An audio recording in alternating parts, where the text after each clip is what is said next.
Today we are going to be talking about how to be an influencer for your brand on Instagram. So what is an influencer?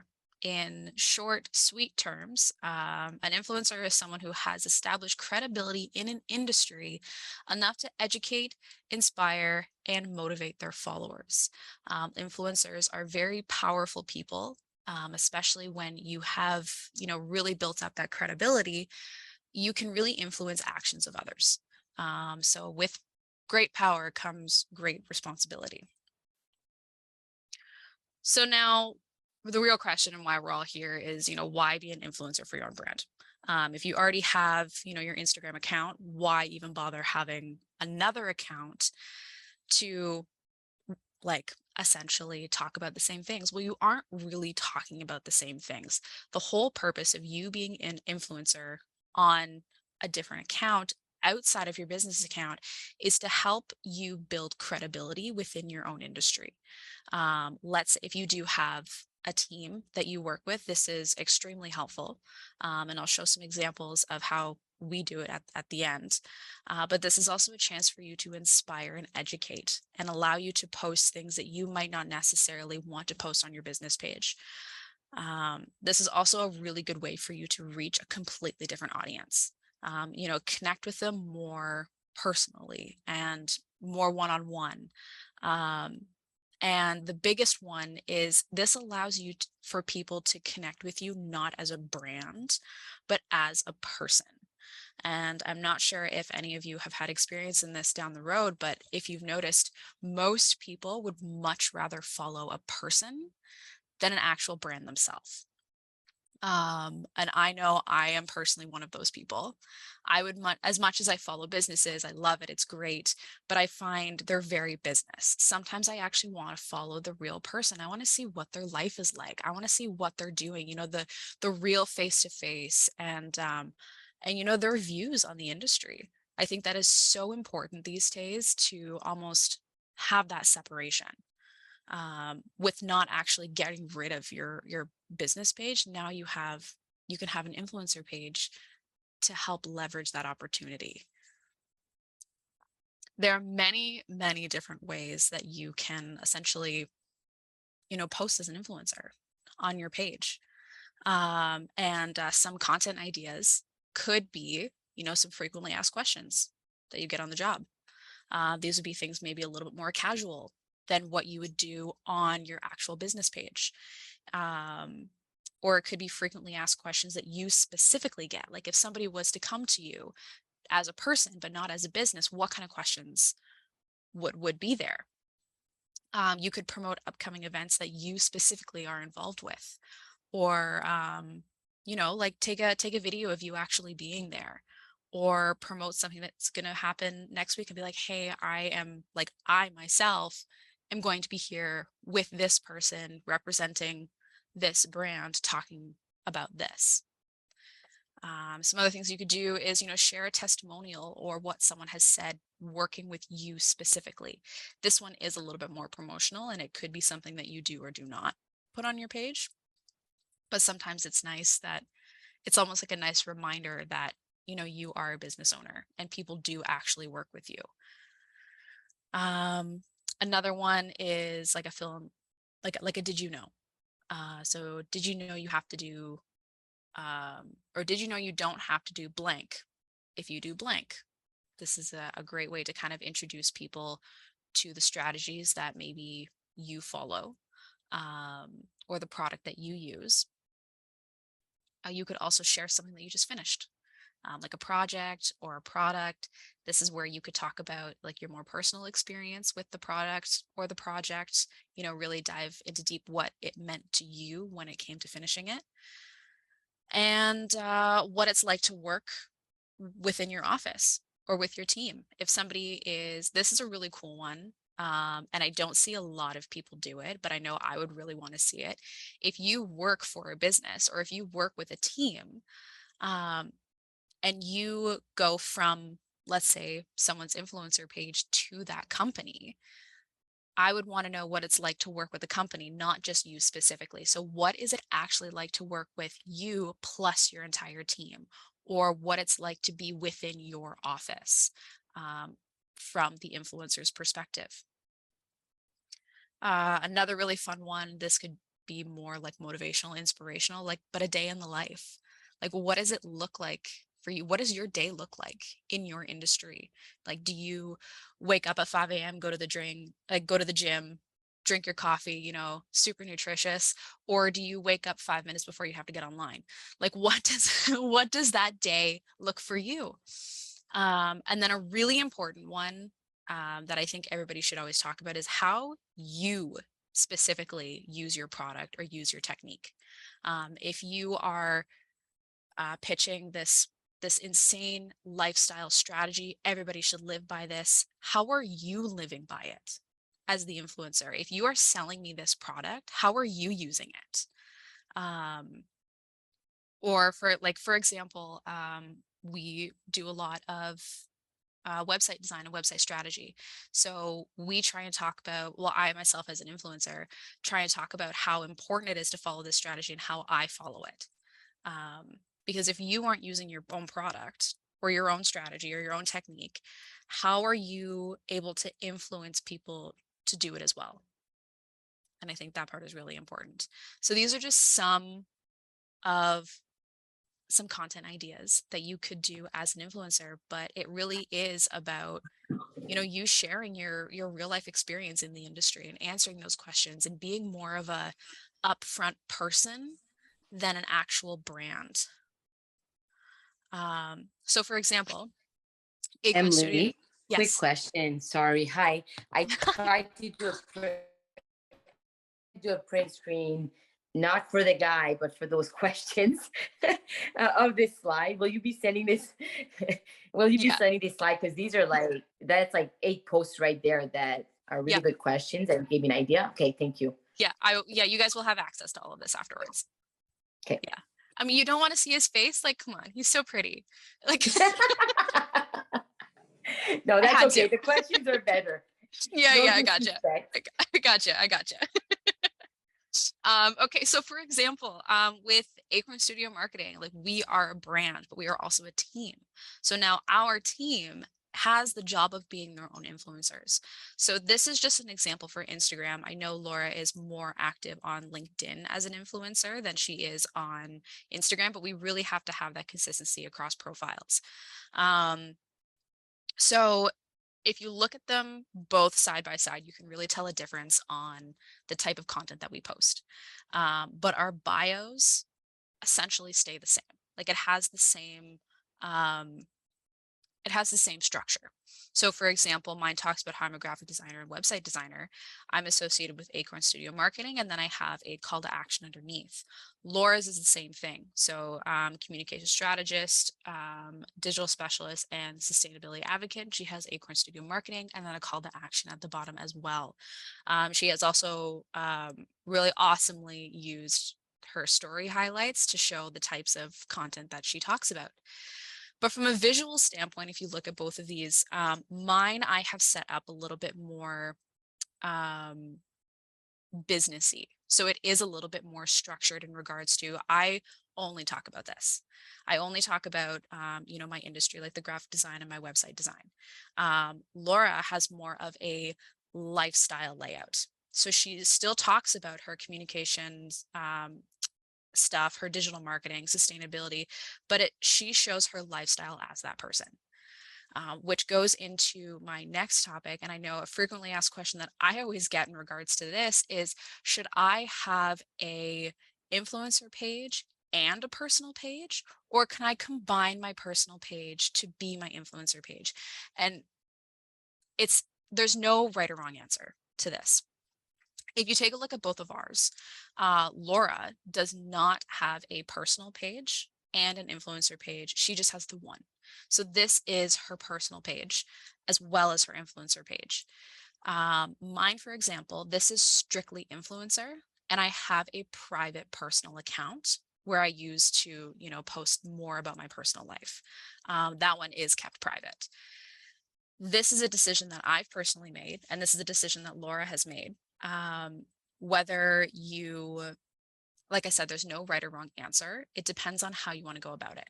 If you decide to have one account as both your influencer and personal page, you have to really define on what type of content you are going to be posting.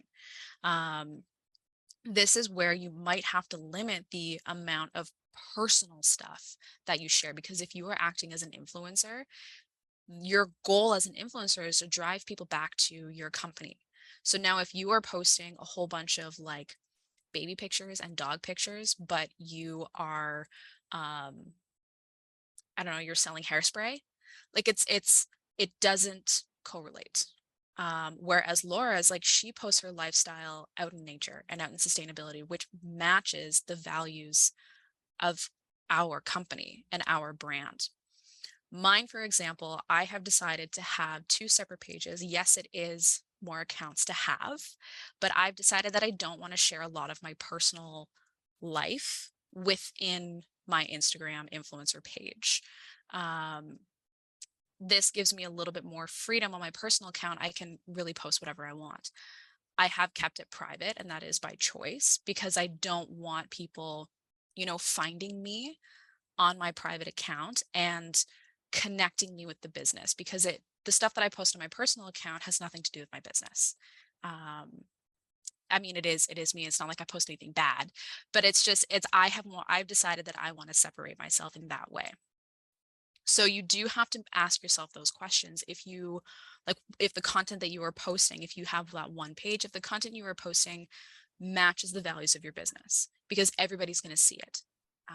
And like I mentioned before, with great power comes great responsibility. So if you are posting, let's say, for example, if you're posting a whole bunch of um, uh, political stuff, but that is not how you want to be represented in your business, it's going to come back and it's going to be combined.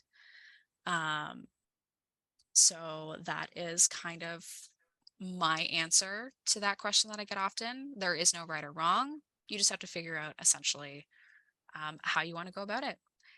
Um, Emily, quick question. yeah. Is Laura's is that the Instagram or the LinkedIn? So this is Instagram. This is all Okay. Instagram.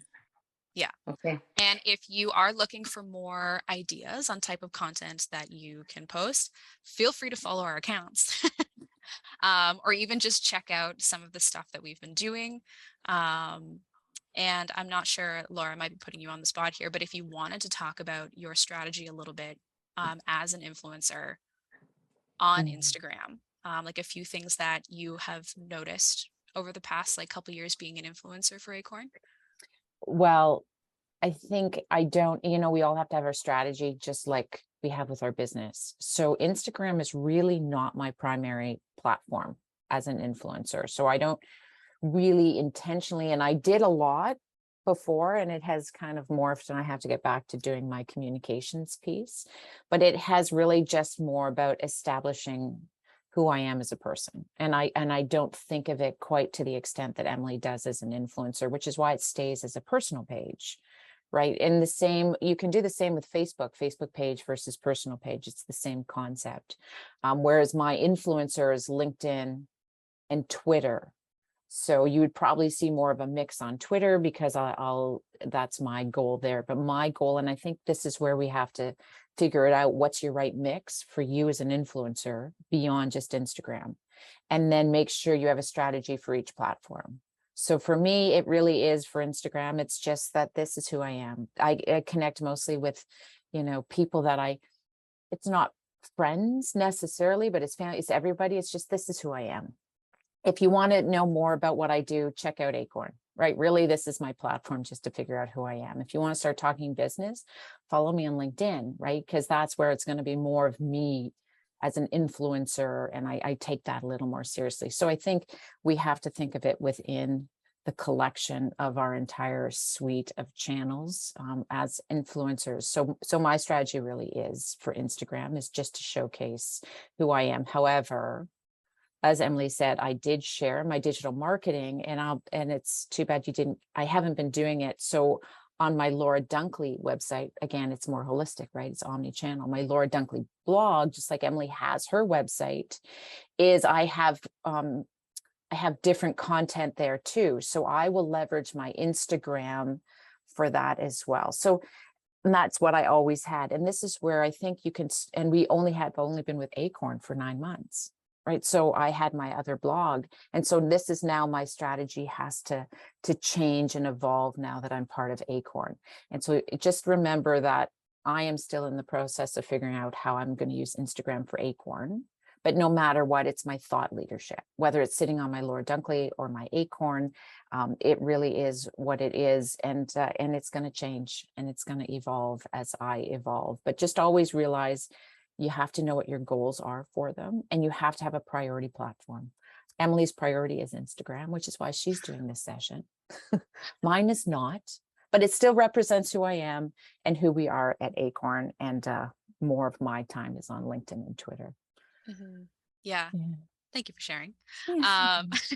And I think that brings up a really good point too about how, Laura, you have your own website. I have my own brand, and then we have Acorn. So having this influencer page allows me to talk about Acorn as me being the influencer, but also allows me to talk about my own brand and the own stuff that I've done, let's say outside of Acorn. And I have a little bit more freedom of what I can talk about. I can talk about other brands and other things that I've done, or maybe if there's something that I have done that maybe doesn't align with Acorn, but I still want to share about it because I did it. It's something that I created. I have the ability to post about it on my influencer page. There are, I mean, with Acorn, it's great. We do have the ability, and we've set ourselves up to share a lot of things, but sometimes like there's things that you might not want to share because it goes outside of your strategy or outside of, the vision and values of the business. So this gives me an opportunity to connect with other people and share other things. Obviously still keeping in mind my strategy and how it will reflect on Acorn. And But as a brand ambassador, Emily, that's huge, because as a brand ambassador, and this is as you scale as an organization, you have to think of you as an employee. So what you do, test it out on you, because you're going to want to develop a program, and how can you leverage your employees to be influencers, right? Yeah, absolutely. And with Instagram, like there's a lot of things. There's a lot of things that if you are hiring employees and you do ask them to be influencers for your brand, certain things that you might ask them not to share, or certain brands that you might ask them not to be influenced with.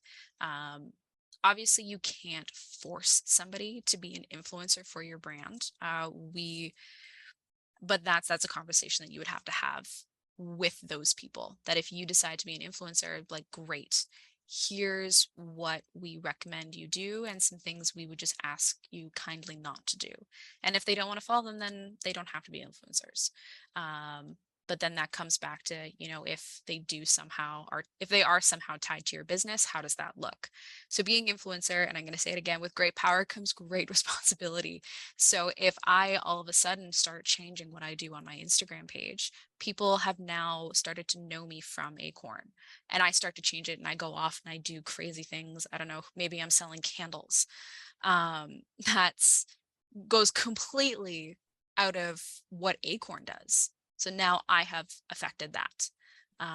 You do have freedom on your Instagram page with the stuff that you can do, but always remember that it will come back to your business if what you're doing does not align. And this goes back, and I know we're going so much more outside of influencer. However, it all comes down to it. Understanding your core values is really important to everything you do in your business, from how you run your business to the types of products and services you offer, but also how you as an organization are doing your social, and then who you're going to hire, including your internal leadership team. So this is where, and then it becomes actually quite easy, because Emily and I share the same core values, and we built Acorn based on those core values. So it's actually not really that hard, because we innately know these are our core values. And I think it's a much bigger picture, but it does make life a lot easier when you have those established. Yeah, but cool. So if you were selling candles, just saying, and they were totally sustainability. Love that. We Love could that. talk about that. Yes. Oh, I should have used okay. the hairspray example because I really don't think Oh, there's aerosol. a Well, sustainable hairspray yeah. company. I'd love to find one though, if anyone knows of one. Okay. Okay. So this has come to the end of the presentation part. This is where we're going to be open for discussion. If you have any questions, please drop them in the chat.